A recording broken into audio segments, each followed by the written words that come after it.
Hi, it's Atharel here, and today we are back with our Crusader Kings 2 Warhammer mod, where obviously we have been playing as Midland. We are currently playing as Adalbert Scinstair, Duke of Tauben even, and obviously we've been steadily expanding our lands, hoping to actually be able to claim the throne of Midland. And there has been an interesting event that's actually happened, which is why I've actually started doing this a little bit earlier than I intended. I did want to leave at least a good 10 if not 15 years between episodes, but basically what's happened since the last episode is that while I've been actually trying to expand my lands and everything, my original plan to have my eldest son married to a countess has basically failed completely. When he did actually marry her, and he has had 2 sons, unfortunately he actually went to her land, and because obviously with us being an elective monarchy, it has been a case that all of the other counts in Tauben have actually decided that they no longer want somebody who's in effect not part of Tauben anymore to take over the throne, and they have voted against him and voted to have my second son, Peter Scinstair, to take the throne instead, which not brilliant, but okay, can deal with that. You know, it's only a county. When, as we're doing that, and we're trying to, then get Peter, our second son, to be in a position to be able to advance the Scinstair family plans, the other main duke, obviously as you know, Midland is split between sort of 2 main dukes. There's ourselves in the west, and then there is another one in the east. And basically what's happened is the guy in the east has decided that he wants to get this guy, Baldwin Todbridge, to become emperor. He wanted to support him. He is a man, he is a courtier, he had no lands of his own. He is basically, I suspect, has been wanting to put him on the throne to make him into a puppet emperor that he can then control, which we decided basically we are going to capitalize on that opportunity. So basically, Baldwin is completely celibate. He's had 1 daughter when he was younger, and then decided he's not going to have any more children or anything like that, so there is no risk of any other inheritances. We have gone to Baldwin and basically said, we've got a son, he was I believe around about 11 at the time, and we are going to offer his betrothal to your daughter. In return, we will support the faction to put you on the throne, which he's, unsurprisingly, being a courtier and us being a duke, has been willing to accept. So we've now got that betrothal. With the betrothal, we have then also joined in the faction with our ally, and basically that has put us up to massively outnumbering the emperor, and the emperor, the former emperor I should say, has basically acquiesced to the request to lose the throne. So he's still got most of his lands, but he no longer directly controls Middenheim and the throne itself, which is pretty much where we're up to now. And so we are now 2 parts removed from the emperor, although this is causing an interesting situation where basically he has agreed to this and then has gone, actually I've realised that this emperor is a puppet emperor and has got no power, next to nothing, and so I am going to decide to create a civil war to try and assume the throne. And that is the former emperor who has done that, and as we are still his vassal, unfortunately it is actually a case that basically he has dragged us into that war. Not the end of the world though.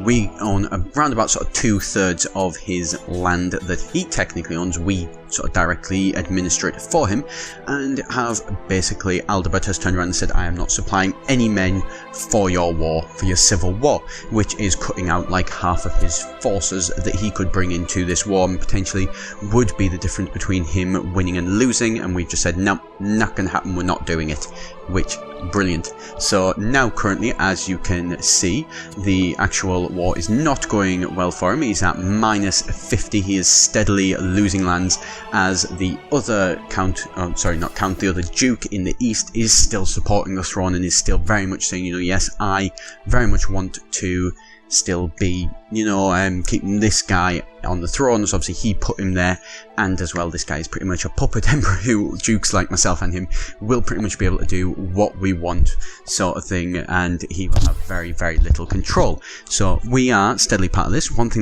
Another side thing of this which should be quite good is that basically, because now there is another section between us and the emperor, we have also started to try and get some claims again, with basically the intention being that if we can actually get these claims, we can declare war on our liege lord to claim these and to claim sort of our independence from him, and then become a vassal of the emperor, so we can expand our land. So before obviously we do that, we've already got Middenstag. We do actually have a claim on that one, but we are also trying to get a claim on Weissen, and that is obviously to the west, which will bring 2 counties into our land. Might go for a third one, I don't know, we'll see how that one goes. But if we can get a claim on those 2, if not 3 lands, then we can actually very quickly expand our lands up, and in the same time become obviously the vassal of the emperor directly as well. Again, good position to obviously be in that one.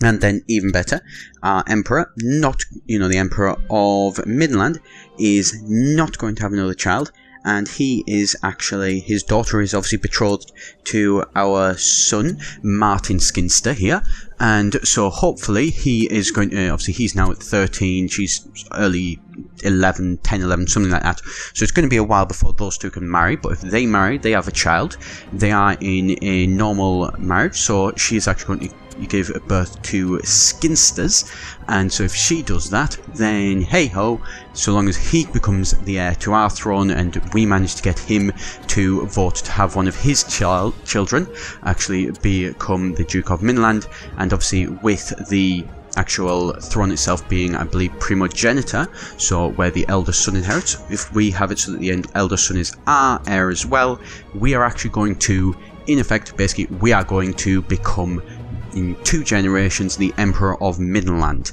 So pretty big, interesting thing that's going on there. Really good situation for us to have actually managed to find ourselves in by complete sheer chance. This is basically, the other Duke, he has gone around, he has tried to go, right, okay, I want to do this to, benefit myself, and actually Adalbert Scinstair has seen this opportunity, leaped on it to basically go, right, okay, so I'm not ever going to become the Emperor. He knows that full well, but I can set it up so that my grandson will become Emperor and will inherit the throne, and then, we are going to be in a really, really strong position, and obviously we are going to very, very much support our grandson as the Emperor, or, well, not the ruling Emperor, but the grandson, our son. So when our daughter-in-law, or to-be daughter-in-law, Sophia Todbridge, does assume the throne, we will do everything in our power to make sure that she keeps that throne to be able to pass it on to later generations,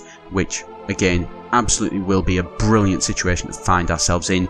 But we are going to very much support her, and obviously Martin Scinstair, who will be, her husband. When we do become him, obviously he is going to do everything in his power to make sure that his wife stays on the throne, and that he is going to be, really in a solid position for Middenland to eventually be able to claim the whole of Middenland for himself in one fell swoop. Basically, if we can get this right in, beginning of the sort of the 22nd century for the Warhammer world and for the Imperial calendar, we are literally going to, triple in effect our lands overnight when our son and then grandson do assume the thrones and become emperors and everything like that. It's going to really, really change everything around, be a big game changer to us. So even though that's not unfortunately going to happen in this episode, it's going to take a bit of a while to get to that point. This is a really, really interesting episode, as this is showing what I haven't been able to show in previous episodes, that in the Crusader Kings 2 game, it can literally, on the spin of a hat, it can, be suddenly massively change, and there can be so much. You can go from being while a respected, powerful duke in Middenland, and certainly one of note in the wider world, the Scinstairs are still very much unknown and not really got much influence. But if we continue on the way that we're going, that is going to turn around, and within a few sort of 50 years, I'd say at most, we are going to go to actually being a player on the Old World stage as an independent faction. So we will have no liege lord above us, we will be the ruler of Middenland, which obviously then is going to make some interesting things of what are we going to do from there, how are we going to, you know, make sure that we stay independent and we are obviously staying as somebody who can rule enough land to, you know, be a threat and potentially obviously expand. So, you know, there's a lot going on there, and obviously from that we're then going to look at wanting to ideally obviously unite the whole empire if we can. And you know, the Scinstairs going from this backwater duchy with, you know, sort of 3 or 4 lands to then literally ruling the whole of the empire and bringing the empire under control of the Ulfric religion rather than the Sigmarites. Big change around there obviously, and obviously canon wise going to go off on even more of a tangent obviously. But we will have to wait to see how all of that goes. There's a lot that can happen in between now and then. So, you know, not to say that that's going to all happen straight away. It's probably going to take Mon a little bit of a while. One thing here, obviously, we are having to do there and check is to make sure that Martin Scinstair is definitely going to be inheriting after us. Is if he doesn't inherit, this whole plan can go out of the window. Something I'm actually genuinely considering changing around, if possible, our laws to basically have it so that Martin will automatically you know, inherit and get rid of the, you know, the decades and generations of tradition of an elective monarchy in Tauben, just to ensure that this plan is going to go and take place as we are really hoping that it's going to. But hopefully it shouldn't come to that. If it does, though, there is always that option. So here you can see that, just planning everything here, obviously our actual liege lord is now obviously in prison. His civil war, because of our non-involvement in it, failed spectacularly badly, and so we can now declare war on him and everything, no problem. So we are going to, there you go, see, setting up our Chancellor to go to Weissen to be able to get a claim in that land. And then obviously we've already got Madenstag. We may move into some of the other northern lands and hopefully be able to claim even more land on top of the ones that we've already got, and who knows, maybe, you know, grab an extra bit of land so that way he is, the Todbridge family is basically going to in effect lose all, you know, counties that it controls directly. It will basically become a courtier family, and, you know, in effect it will become basically powerless. You know, in a few decades it'll change from being the people who have for sort of 3, 4, 5 generations the emperors of Middenland to people who own no land, and suddenly they are nothing. And so there we go, Martin has now managed to get to being an adult, so brilliant. He is hopefully, fingers crossed, everything is going to continue on as it should, and he will actually be able to get a lot more powerful. And then obviously it will become, okay, so we are obviously going to hope that he is going to get better, he is going to, you know, continue, and he is going to survive. We will have to be careful. One thing I think I am going to look at doing is before, you know, everything goes too badly, we may actually give him some lands to actually directly control. Reason being for that one is if he directly controls land, then there is obviously no chance of him, you know, potentially having to move outside of our land when he does marry. That's something I'm going to consider doing, as that is what happened with my eldest son, and obviously not something I want to have risk happen. Although it is likely, as obviously she doesn't directly rule at the minute, and his betrothed Sophia Todbridge, she doesn't rule at the minute, so she will likely actually come to our court, and then obviously when she inherits, she will then move off to his court. See how that one all goes. There is some stuff that's still, you know, up in the air. That one could go one way or the other. And obviously the last thing that we want to do with Martin is have the exact same thing as has happened with, I believe it's Michael, our eldest son, who obviously now the people, because of the elective monarchy style, now no longer want him to actually take up a Tauben. And unfortunately, even though, you know, I could, you know, do it myself, you know, I'm voting for him myself, they simply, because there is more of them, despite the fact that we are the leader, they are out voting me, and unfortunately it's not something that we can do.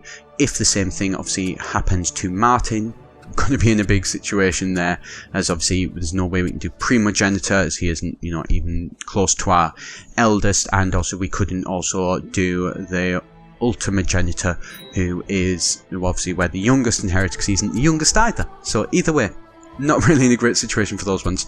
Here you can see obviously setting up a new spy master. It is a case that Martin is actually a better spy master who's got better intrigue than the person that we chose, but we have decided not to assign him as the spy master.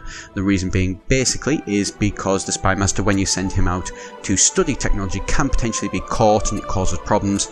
They could potentially be killed, things like that. I do believe I've actually had it happen in the past, and obviously that is the last thing that we want to do to Martin.